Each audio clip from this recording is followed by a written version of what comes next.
नमस्कार मंडळी, सध्या महाराष्ट्र राज्याच्या विधानसभा निवडणुकीची रणधुमाळी आहे आणि त्याच अनुषंगाने आपण हिंगोली जिल्ह्यातील 288 विधानसभा मतदारसंघ, महाराष्ट्रामध्ये 288 विधानसभा मतदारसंघ आहेत आणि त्याच अनुषंगाने आपण हिंगोली जिल्ह्यातील वसमत मतदारसंघातील राजापूर या गावी आहेत। राजापूर येथील जनतेचा कौल नेमका कोणाला आहे, कारण की इथं माजी सहकार मंत्री जयप्रकाशजी दांडेगावकर शरदचंद्र पवार गटाकडून उभे आहेत व तसेच त्यांचे गुरु शिष्य मानले जाणारे राजू नवघरे हे अजितदादा गटाकडून म्हणजे राष्ट्रवादी अजितदादा गटाकडून उभे आहेत, तर महायुतीकडून राजूभाई नवघरे व महाविकास आघाडीकडून जयप्रकाश दांडेगावकर इथं इच्छुक आहेत। तर इथल्या जनतेचा नेमका कौल कोणाशी आपण थेट इथल्या जनतेशी जाणून घेणार आहोत की इथं जनतेचा नेमका कौल कोणाशी।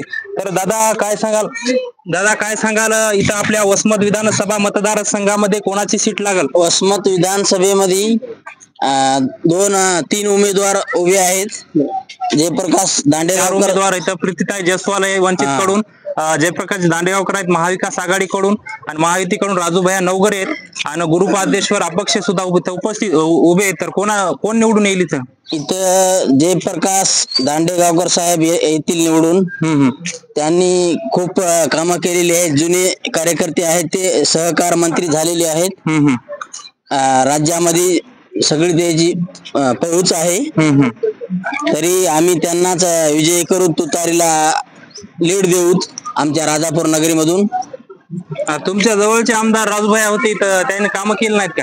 त्यानं असे तोंड पाहून कामं केली, म्हणजे साधारण माणसाची कामं केलेली नाहीत, कार्यकर्त्याचीच कामं केलेली आहेत त्यानं राजूभाई नवघरेनं। तरी मी एकनिष्ठ शिवसैनिक आहे पहिला, तरी उद्धव बाळासाहेब ठाकरे यांच्या गटाचा आणि महाविकास आघाडीलाच निवडून आणायचं आम्हाला, हेच माझं बोलणं आहे। बरोबर। काय सांगाल सोपानराव, काय सांगाल कोणाला मतदान करायचे? राजूभाईला करायचे का दांडेगावकर साहेबाला करायचे? आता आम्हाला जरांगे पाटलांचे आदेश आलेले आहेत। जरांगे पाटलांनी सांगलं, समाज खूप हुशार आहे आणि जरांगे पाटलांना आम्हाला जरी तेवढे जरी म्हणलं तरी खूप झालं, कारण आम्हाला जरांगे पाटलाची भाषा तेव्हाच कळली, कारण ज्यांना पाडायचे त्याला पाडा म्हणले ते, याचा अर्थ आमचा आम्हाला कळून गेला, त्याच्यामुळं आता कोणाला सांगण्याची आवश्यकता नाही। ते बरोबर आहे तुमचं, पण तुमचे आमदार राजूभाई नवघरे होते इथे, त्यांनी मराठा आरक्षणाविषयी विधानसभेमध्ये मोठे मुद्दे उपस्थित केले होते, मराठा आरक्षणाची भूमिका मांडली होती, यावेळेस मतदान कोणाला करायचं? बरोबर आहे, राजूभाईने उपस्थित केले, ते मान्य आहे, आमचा विरोध राजूभाईला नाही, आमचा विरोध देवेंद्र फडणवीसला आहे आणि फडणवीसमुळं, आणि ते राजूभाईला जर निवडून दिलं ते फडणवीसचाच माणूस व्हायला नाही का प्रकारे, त्याच्यामुळे आमचं काही वैयक्तिक काही आमचं हे नाही, दोष नाही की राजूभाईला आम्ही चांगलं मानतो, ते जवळचे आहेत, त्याच्याबद्दल काय अडचण नाही, फक्त हे फडणवीस जरांगे पाटलांनी सांगलं भाजपला आपल्याला खतम करायचं, त्याच्यामुळे आम्ही महाविकास आघाडीच्या उमेदवाराला मतदान देणार। आता फडणवीसला तुम्ही खतम करता म्हणताय, फडणवीस म्हणजे संपवायचा तुमचं असं म्हणणं, पण फडणवीस त्यांच्या भाषणामध्ये सांगतात की आम्ही सरसकट शेतकरी बांधवांना कर्जमाफी देऊन, महाविकास आघाडी एकीकडे सांगते की आम्ही 3 लाखापर्यंतच देऊ। ते होते ना, आम्हाला माहित आहे, ते होते, मुख्यमंत्री राहिलेले माणूस होता, 1.5 लाखाची माफी केली, त्याच्यामध्ये रात्रंदिवस लोकांना बेजार केलं, त्याच्यात अखेरला शेवटी काहीच भेटलं नाही शेतकऱ्याला, आणि आता बी होतेच ना, त्याच्यामुळे त्याच्यावर विश्वास ठेवण्याचं काही कारणच नाही, कारण त्याची बोलाचीच कडीन बोलाचाच भात आहे, त्याचं एकच चालू आहे, आमचा अभ्यास चालू आहे, तत्वता मान्यता दिली, अभ्यास चालू आहे, तत्वता मान्यता दिली, एवढंच घर आहे त्याचं, एवढंच बोलतो। दादा, तुमच्या मनातला मुख्यमंत्री कोण? तुम्ही उद्धव बाळासाहेब ठाकरे यांचे निष्ठावंत कार्यकर्ते आहात। उद्धव बाळासाहेब ठाकरे, महाविकास आघाडीच्या जर जागा जास्त आल्या तर उद्धव बाळासाहेब ठाकरे मुख्यमंत्री व्हायलाच पाहिजे, उद्धव बाळासाहेब ठाकरेच होणार मुख्यमंत्री। त्याला फडणवीस सुद्धा म्हणतात आम्ही कर्जमाफी देऊ, 3 लाख सरसकट करू म्हणत, उद्धव ठाकरे म्हणतात 3 लाखापर्यंत करू। नाही, फडणवीस साहेबांचं फक्त नुसतं बोलायची कडीन बातच आहे, ते काहीच करू शकत नाही, नुसते आश्वासन देतात, एकही आश्वासन त्यांनी पूर्ण केलेलं नाही। काय आपल्या मतदारसंघात मला एवढं सांगायचे, दर 5 वर्षाला सत्तेमध्ये बदल झालाच पाहिजे, एक हाती सत्ता नसायला पाहिजे, यावेळेस सध्या आपला यानं 5 वर्ष राज्य केला, यावेळेस आपल्याला इकडे कौल द्यायचा, एवढं सांगायचं। कोणाला करायचं मतदान? मतदान आपल्या दांडेगावकर साहेबला। दांडेगावकर साहेबांना भैयाने काय विकास केला नाही का? भयानक खूप काम केले, पण मी आधीच तुम्हाला म्हणलं आपला दर 5 वर्षाला सत्ता बदलायची, बस।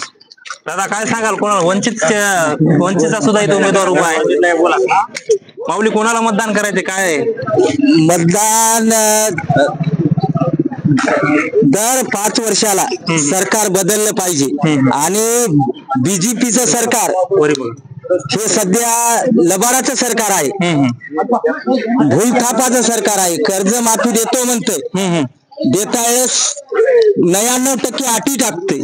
अटी टाकल्यामुळं त्या अटीमध्ये शेतकरी बसू शकत नाही.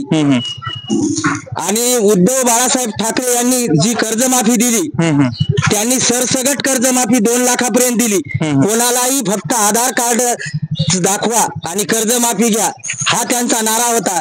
त्यांनी ते नारा सक्सेस करून दाखवला.